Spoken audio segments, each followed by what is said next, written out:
se hizo esa jornada, que va a permitir también justificar o explicar el enfoque que decidimos darle sobre los jornaleros hoy.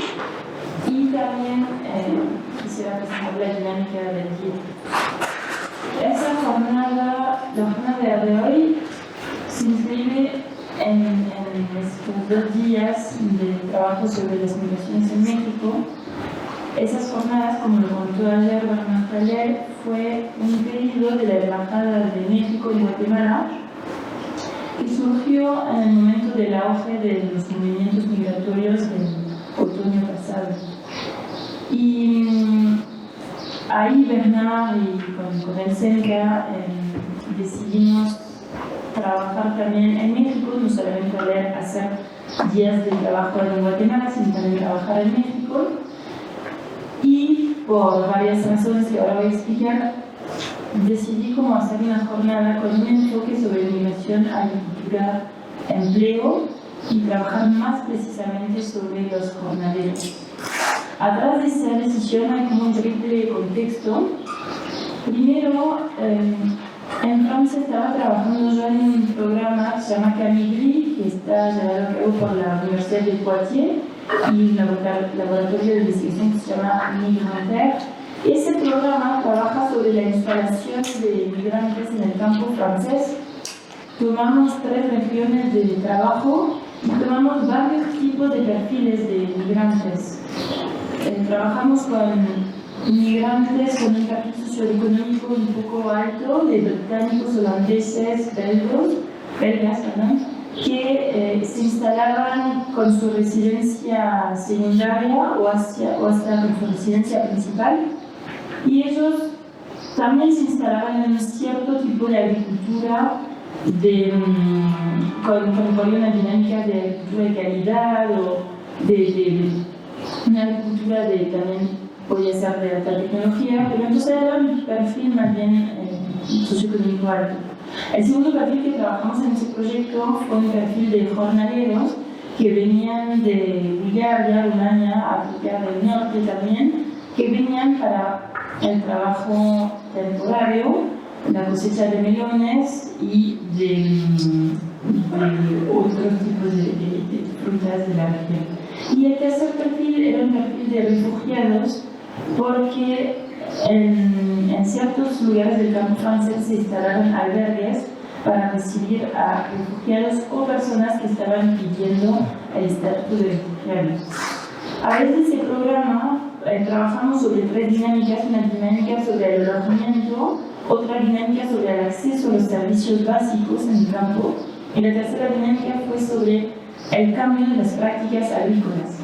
Entonces, cuando yo me expatrié, digamos, aquí, dije, pues no voy a poder trabajar más en ese proyecto. Cuando surgió esa posibilidad de hablar un día sobre las migraciones, dije, es una buena oportunidad para dar un punto de vista mexicano, centroamericano, sobre esas dinámicas que yo acabo de comentarles, ¿no? Con la diversidad de perfil y con la dinámica de instalación en el campo. Eso es el primer marco. El segundo marco es que con Delfín estamos dirigiendo un seminario permanente sobre agricultura, alimentación y ciudad. Y ese seminario lo enfocamos con una línea analítica fuerte, que es decir que la alimentación es un hecho holístico y es un hecho sistémico. Trabajamos entonces del campo a la mesa y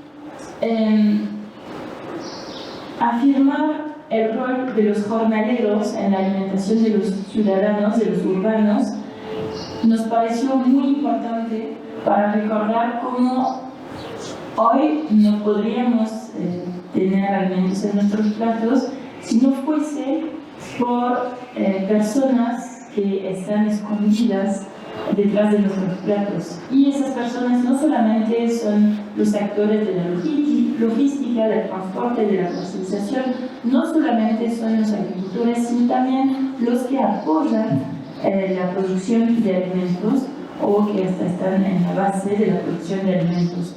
Y entonces, enfocarnos hoy sobre los jornaleros es una decisión de volver a afirmar de qué modo es muy importante pensar el papel de los migrantes en nuestra alimentación de poblaciones urbanas y también pensar las condiciones de producción de dichos alimentos, las condiciones sociales, las condiciones productivas de los alimentos.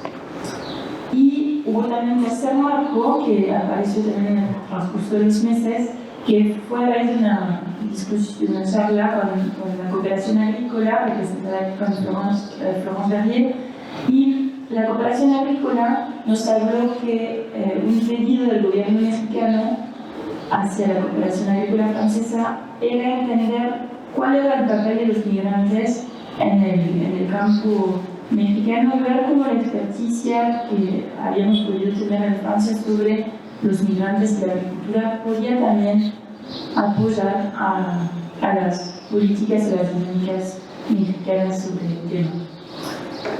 Eso es el marco que explica por qué decidimos trabajar esta temática hoy.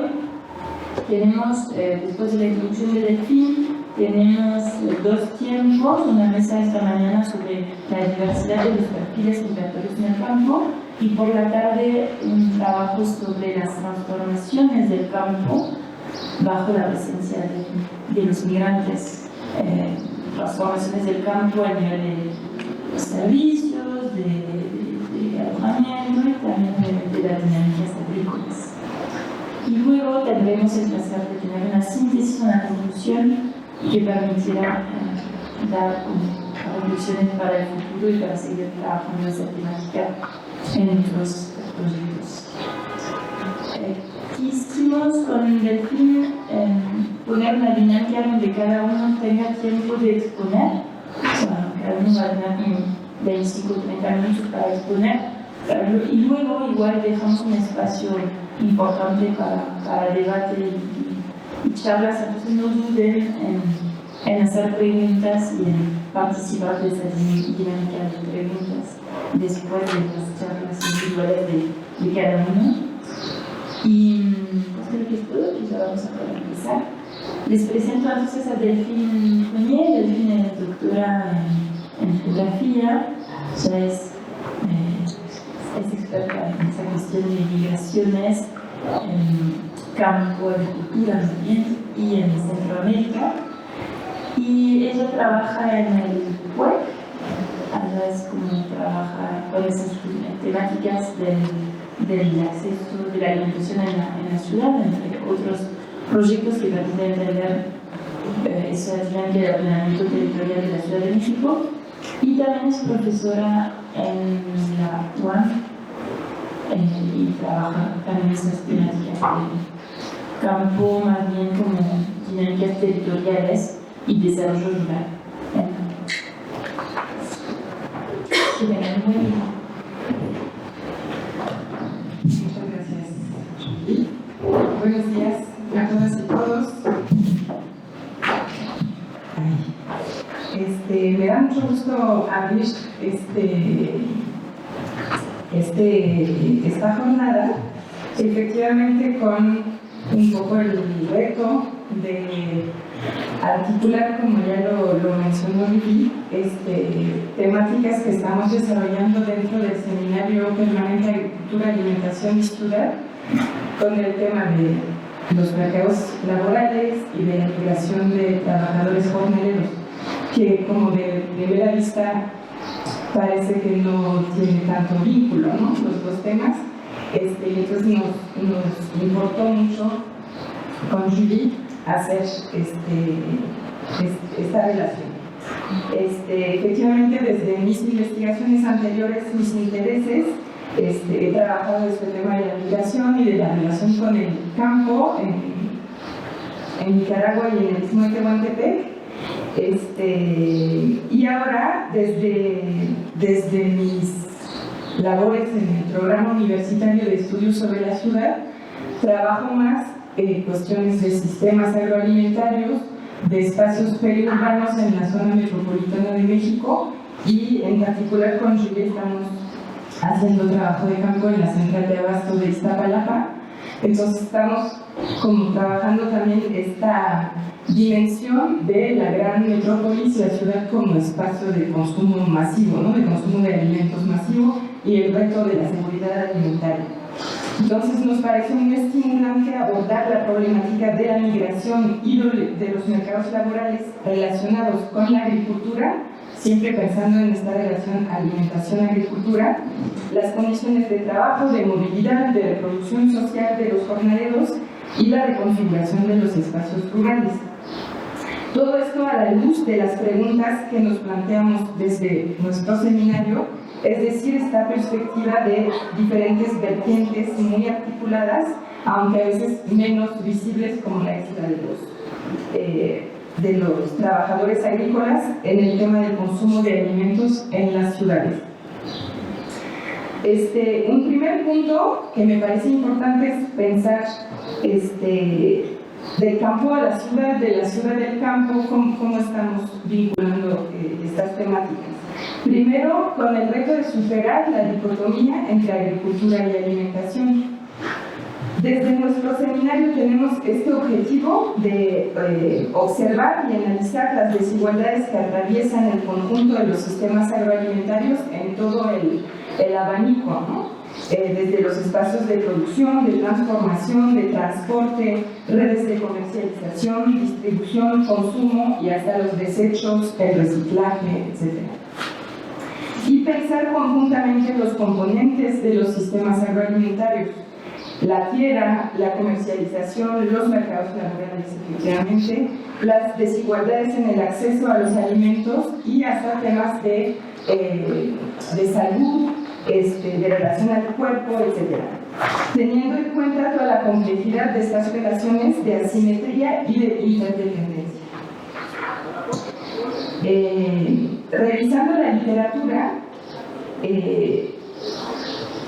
vemos que hay pocos enfoques que nos permiten subrayar estas relaciones entre alimentación y agricultura, entre consumo y producción, y finalmente que lo que comen, para decirlo así, los espacios o las sociedades urbanas están muy pocas veces relacionados en las investigaciones con quién y cómo se producen estos alimentos.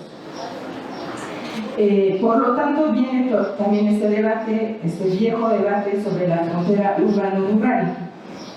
Las lecturas troncas o limitadas desde lo teórico y también desde prácticas de investigación, ¿no? Muchas veces uno es especialista de estudios urbanos o de estudios rurales, pero es muy difícil encontrar estos vínculos. Y también desde intervención en materia de políticas públicas, ¿no? Hay como enfoques a lo rural o enfoques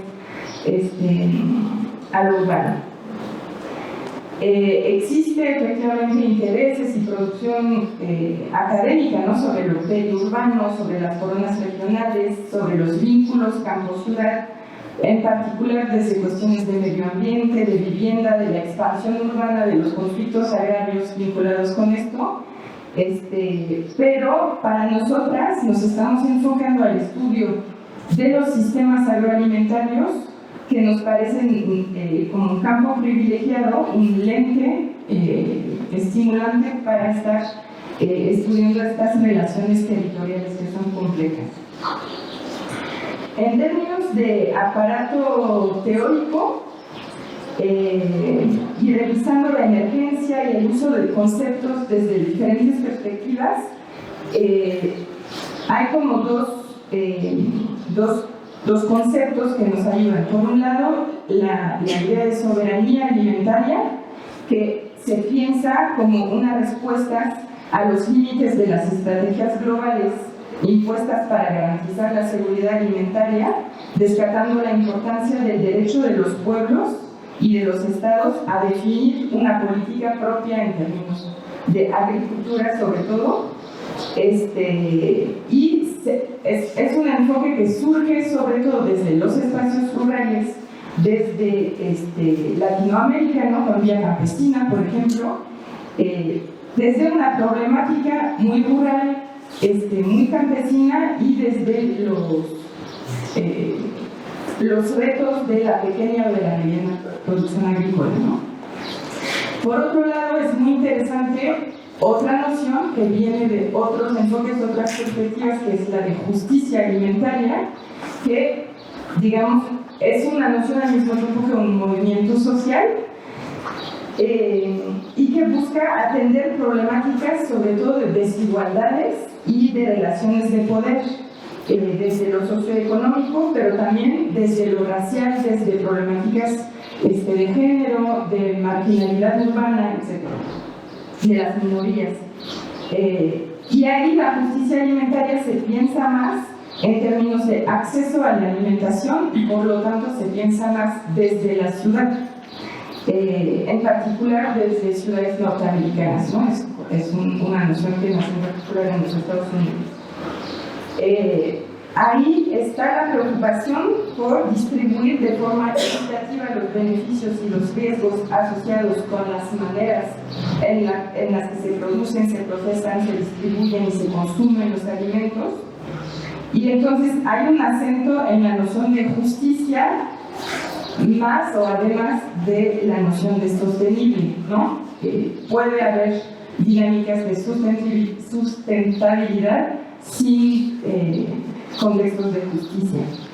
Entonces, esta noción de justicia alimentaria es una reflexión crítica que apuesta a la apropiación en el sentido de retomar el poder sobre espacios urbanos y prácticas alimentarias, en un contexto de globalización de los intercambios y de problemas severos de salud pública, en donde los excedentes de la agroindustria y de la producción de alimentos tóxicos tienden a derramarse sobre los cuerpos de los pobres, de los marginados, etc., por ejemplo, en contextos de programa contra el hambre, contra la inseguridad alimentaria. Al final son estos mismos productos de la agroindustria los que caen, ¿no?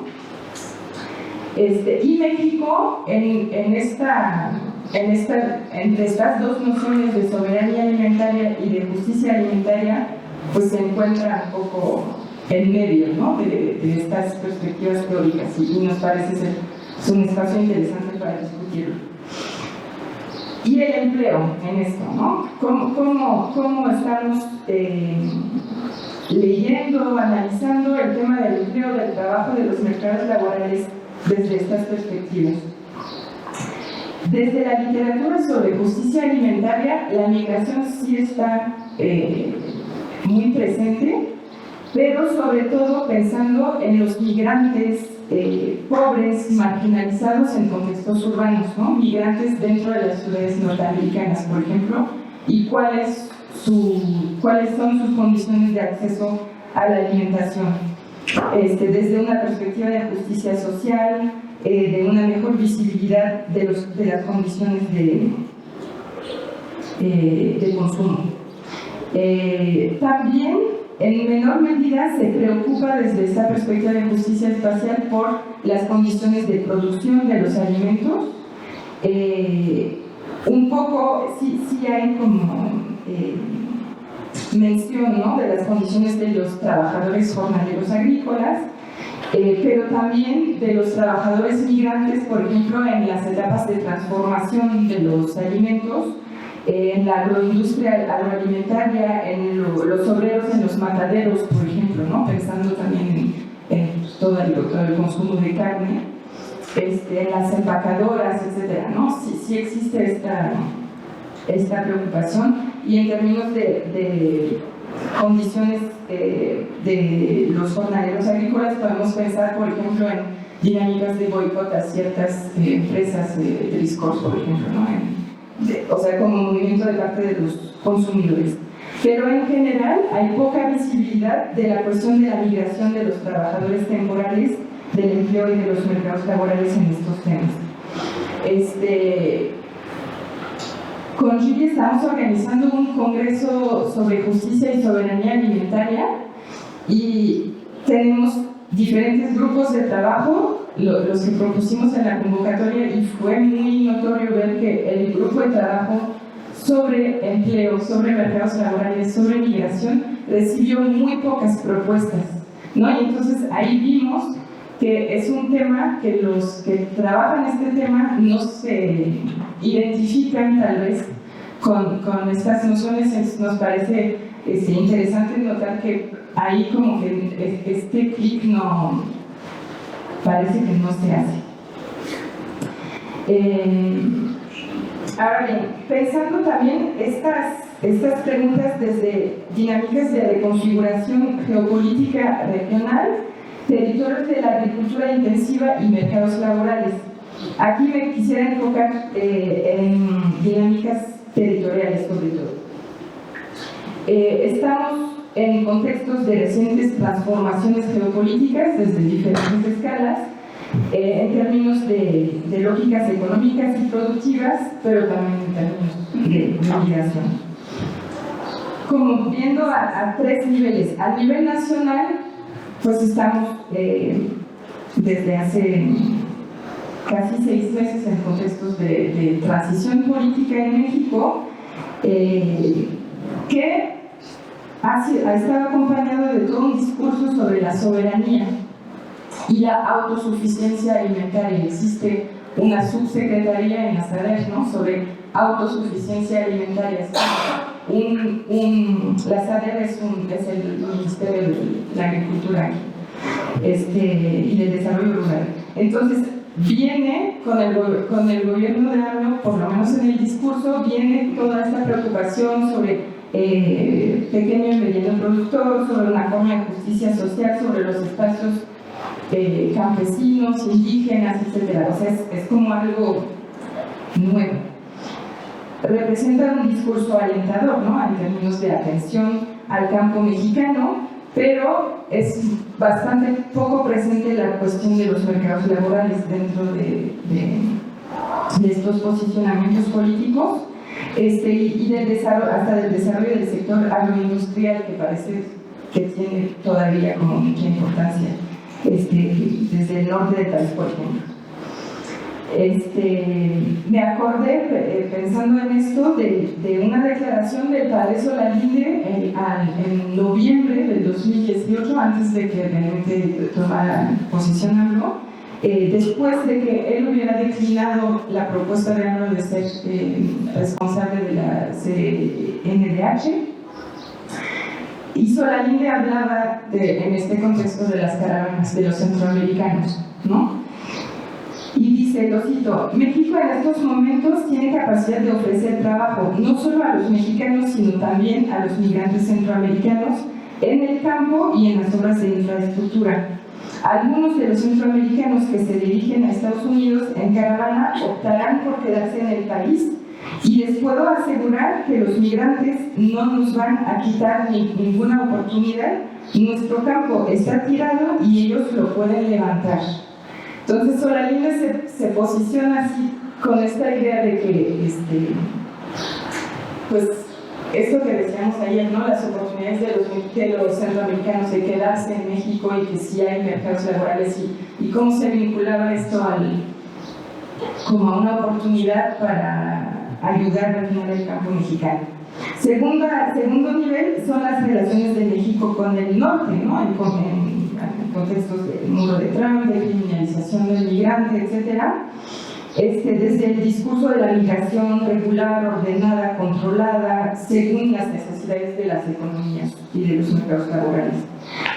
Y obviamente, como también se platicó ayer, toda la cuestión migratoria viene, aunque a veces no tan visible, pero viene atrás de todo el proceso de renegociación del TLC, que ahora es TEMEX, con Estados Unidos y Canadá, y cómo todas las negociaciones en términos del sector agrícola pues tienen como su vertiente sobre la cuestión migratoria.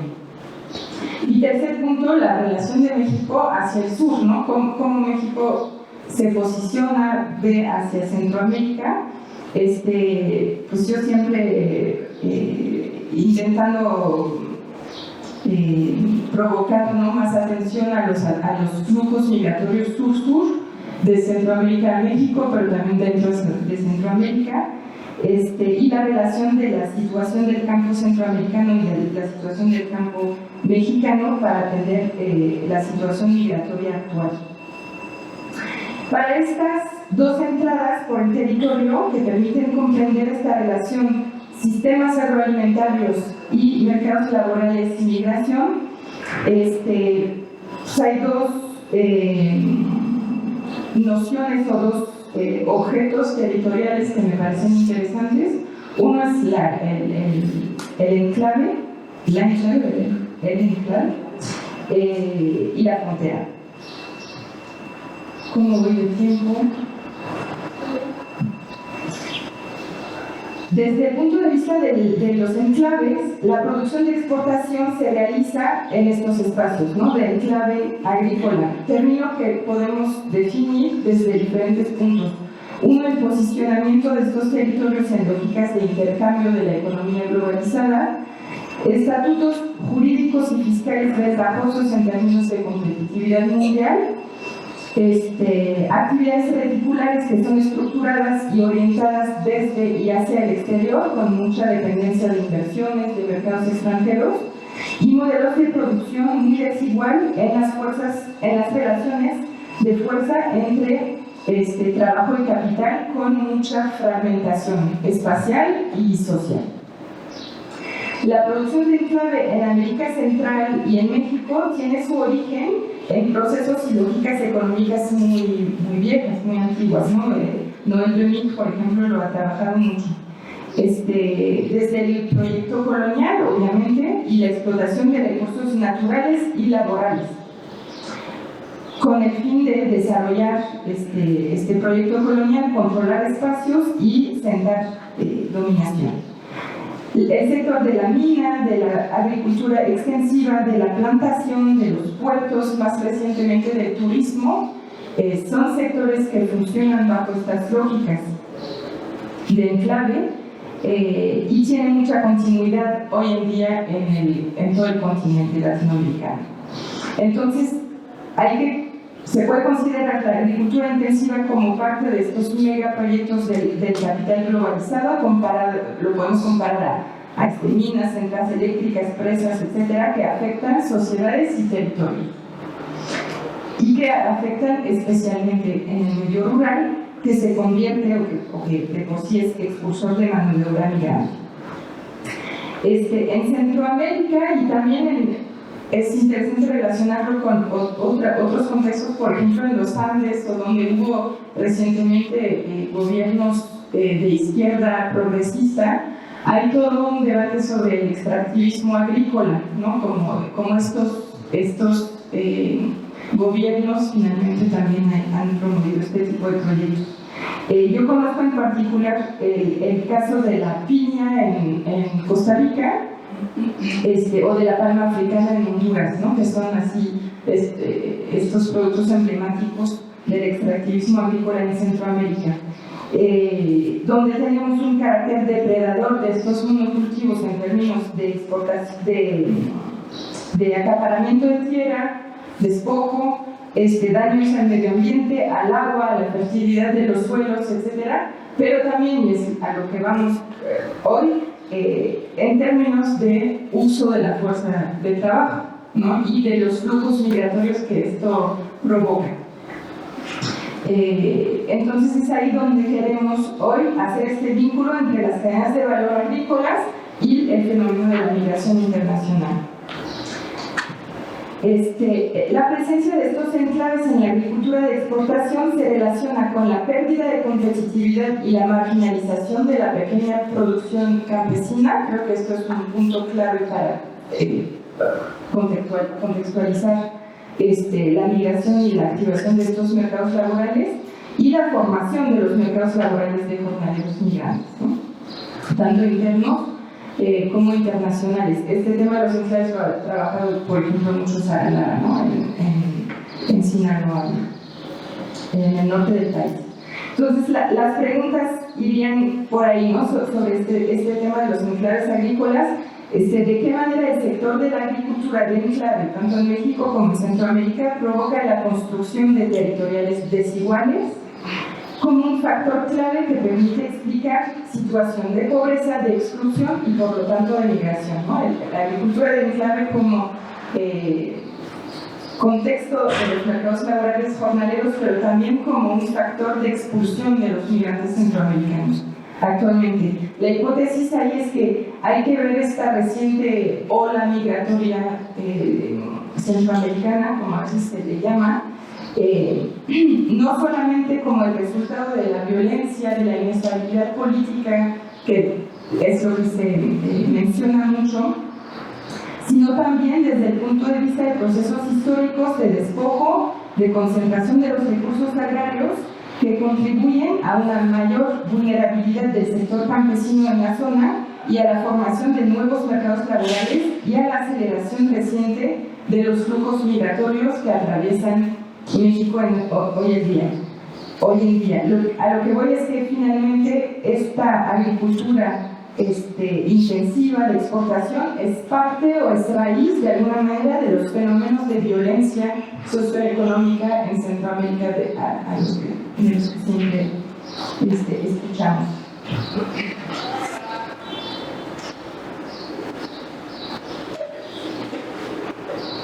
Sí, ok. Luego, desde la perspectiva de las escalas y de las fronteras, yo creo que hoy nos vamos a referir a diferentes sistemas de movilidad distintos en diferentes escalas. Tanto la migración interna dentro de México, migración internacional de México a los Estados Unidos, de México a Canadá, y migración intrarregional, que puede ser tanto la migración Guatemala-Chiapas como la migración interna a Centroamérica, ¿no? La migración Nicaragua-Costa Rica es como la más conocida, la más intensa, pero también en El Salvador, en Honduras, hay también estos movimientos que a veces aparecen desconectados, pero que creo que hay que hacer este esfuerzo por conectarlos y ver cómo se encadenan. Y también las fronteras como espacio de oportunidad, en el sentido de que el capital transnacional, por lo general, se aprovecha de estas brechas territoriales, de estas asimetrías socioeconómicas que están más fuertes en espacios de frontera, donde también hay menos presencia del Estado. Eso es muy impactante en Centroamérica. Todo este cultivo de la piña en Costa Rica, por ejemplo, está todo pegado a la frontera con Nicaragua, y hay como un descontrol un poco. El Estado como que se desentiende de alguna manera y deja que estas empresas se activen ahí. Y entonces, ¿cómo se relaciona todo esto con los mercados laborales que son muy dinámicos en las fronteras, con situaciones de vulnerabilidad acentuadas para los migrantes indocumentados? Como me falta un poco el tiempo, iba un poco a lanzar algunas líneas o algunas preguntas sobre las 2 mesas, pero igual tomamos el tiempo para la introducción después. Para cerrar, como una interrogación, como una botella en el mar ahí para los ponentes que luego van a seguir, pensar en qué medida nos puede ayudar a leer y a reflexionar sobre esta articulación entre trabajo, migración y sistemas agroalimentarios, las nociones de resistencia y de movimientos sociales. Históricamente, los trabajadores agrícolas o las masas campesinas han sido consideradas como factores claves de emancipación tanto en conflictos agrarios como laborales. Podemos considerar que en el contexto del éxito del capitalismo, de la flexibilización, de la individualización, se dejó un poco el trabajo atrás, ¿no? En estas dinámicas de resistencia, ya no está tanto en el centro. La descentralización de la producción, la hipermovilidad del capital hicieron que perdiera fuerza o centralidad el trabajo en las estrategias políticas, y que ya no fuera tan importante la resistencia desde los espacios de producción. Y que a cambio estos espacios de resistencia, estas dinámicas de movimientos sociales nacen más hoy en día o se impulsan más desde las esferas del consumo. Me parece que esto nos despierta algo sobre nuestra preocupación de los sistemas agroalimentarios. En el tema alimentario existen relativamente nuevos, pero se nacen, ¿no?, movimientos sociales que se centran mucho más en el individualismo, en el voluntarismo, el localismo y el desarrollo personal. Son como nuevas formas de resistencia a los sistemas agroalimentarios globales y dominantes, donde comemos todos lo mismo, de mala calidad, etcétera, ¿no? Por ejemplo, la emergencia de los huertos urbanos en las ciudades, de la agricultura urbana incluyente, o que tendría potencial de tejer vínculos, relaciones sociales, hasta cívicas, etcétera. La producción orgánica o agroecológica, las compras orgánicas por internet, ¿no? A eso me refiero cuando hablo de individualismo, del trabajo voluntariado y el enfoque a lo local, ¿no?, a la escala local, como para contrarrestar estas dinámicas globales agroalimentarias. Y a escala global también, ¿no?, con redes de comercio justo, ¿no?, este tipo de sellos como para verificar, con certificaciones sobre condiciones ambientales y sociales de producción, ¿no?, el desarrollo de este tipo de nuevas formas de resistencia que buscan hacer como cortocircuito a las cadenas agroalimentarias globales, y desarrollar vínculos de democracia, de participación entre la producción y el consumo. Podemos observar, es una de las discusiones que tenemos mucho con Julie, que desde la academia se respalda mucho este tipo de movimientos y de resistencia, se estudia mucho, es como el tema glamour un poco, ¿no?, hablar de los huertos urbanos, etcétera, que es interesante, que tienen ahí como, no es para poner en duda el carácter socialmente atractivo de esto, pero también la pregunta que nos hacemos mucho es: ¿y qué pasa con lo que realmente come la gente, ¿no?, y el 99% de la gente? Y esto como que hay menos estudios sobre el tema. Y también la academia o otros movimientos sociales han puesto a la luz los límites o los efectos perversos de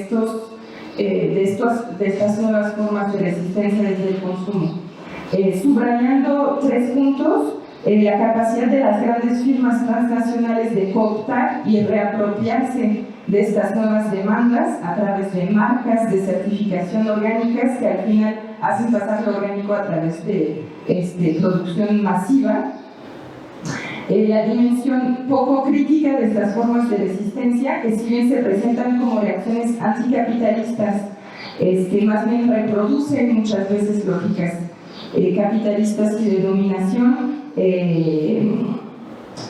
y de poderes políticos o económicos, y la reproducción también de una forma de elitismo y de comunidades privilegiadas, que son las que en realidad activan este tipo de resistencia desde el consumo, que son muy urbanas, muy clase media alta, educada, el hombre blanco, ¿no?, para decirlo rápido, y sus efectos en términos de estudios urbanos sobre lo que se ha llamado la ecogentrificación, ¿no?, como esto también modifica dinámicas urbanas a través de nuevos valores que se le dan al espacio urbano.